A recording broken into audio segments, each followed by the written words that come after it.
Bismillah. La femme et les ours blancs. Dans un pays du Grand Nord, une femme marchait toute seule dans l'immensité de la toundra. C'était l'été. Sous ses pieds, il y avait un peu de neige et un peu de terre. De mousse et de lichen, la femme avait profité d'un moment où tout le monde dormait dans son village et que son mari était parti à la chasse pour quitter l'igloo familial. Elle s'était sauvée.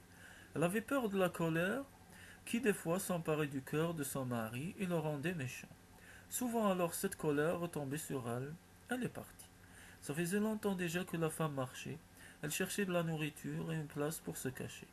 Mais il n'y avait rien, juste un petit arbre rabougri, par-ci, par-là, et jamais un assez gros ni assez haut pour se mettre à l'abri. Alors la femme continuait. Oh, elle aurait bien aimé s'arrêter, se reposer, manger quelque chose. Elle avait tellement faim et elle était si fatiguée.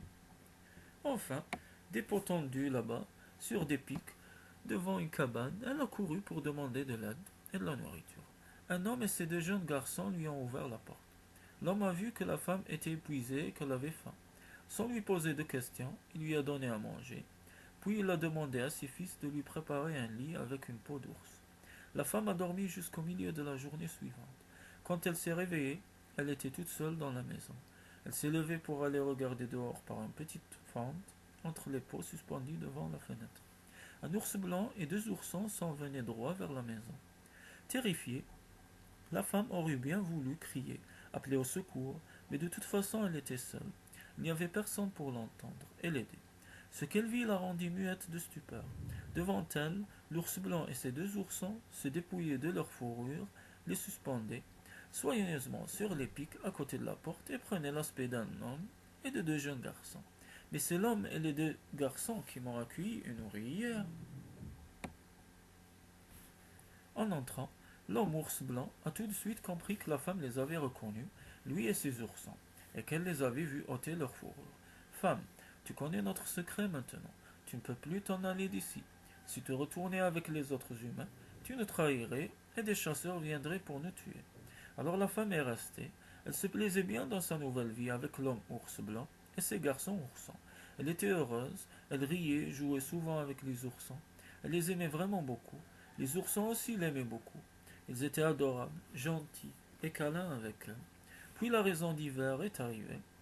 Et les jours d'hiver, dans un pays du Grand Nord, c'est comme une seule longue nuit. Il n'y a pas de soleil. La femme s'est mise à s'ennuyer de son ancienne vie et de ses jeux avec ses amis. Les autres femmes du village, elles commençaient même à s'ennuyer de son mari. Et la colère qui des fois s'emparait de son cœur ne lui faisait plus peur. Elle a demandé à partir. Laissez-moi retourner dans mon village. Je ne dirai jamais rien à personne, je le jure. Non, femme, tu ne pourras pas tenir ta langue. Tu dois rester ici. La femme est devenue triste, de plus en plus triste. Elle ne riait plus, ne jouait plus avec les garçons oursons. Tous les jours, il y avait des larmes dans ses yeux. Et les oursons devenaient tristes eux aussi, de la voir si malheureuse. Ils disaient souvent à leur père, Papa, laisse-la partir. Papa, elle ne dira rien. Elle l'a promis. Les garçons oursons ont tant et tant insisté que le papa a enfin accepté. Tu peux partir, femme. Mais avant, jure-moi que tu ne révéleras plus jamais à qui que ce soit l'endroit où nous vivons, mes garçons et moi. N'oublie pas, les ours entendent tout ce que les humains disent, même de très loin. Si tu parles, je vais t'entendre. Homme ours blanc, je ne dirai rien à personne, je te le jure, a dit la femme. La femme, folle de joie, embrassait les garçons oursons, les a serrés très fort dans ses bras, puis elle est partie en courant vers son village. Son mari l'a reprise dans l'églou, et la vie a continué comme avant. Mais pas tout à fait comme avant, car durant son absence, son mari était devenu ambitieux. Il s'était mis en tête de chasser le gibier le plus gros et le plus difficile à attraper du Grand Nord, l'ours blanc. Pour ça, tous les matins il partait chasser sur la banquise, et tous les soirs il rentrait les mains vides. Pourtant, chaque jour, il allait un peu plus loin sur la banquise, mais pas la moindre trace d'ours blanc. Il n'y en avait pas dans son coin de pays. Un soir, la femme a senti que son mari était exaspéré de toujours rentrer les mains vides. Elle eut peur. Oui, elle eut peur que la colère revienne s'emparer du cœur de son mari. Alors tout doucement, elle s'est approchée de son oreille, et le plus bas possible, elle lui a murmuré où aller pour trouver un ours blanc avec ses deux oursons. Le chasseur a bondi sur son arpent. Il est sorti atteler ses chiens à son traîneau. Et rapide comme le vent du nord, il s'est dirigé vers l'endroit que sa femme venait de lui indiquer. Dans le même temps, très loin de là, l'homme ours blanc a bondi lui aussi.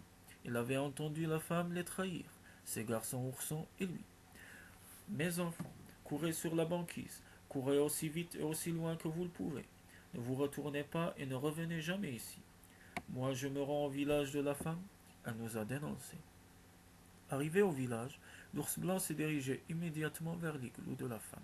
Elle était seule.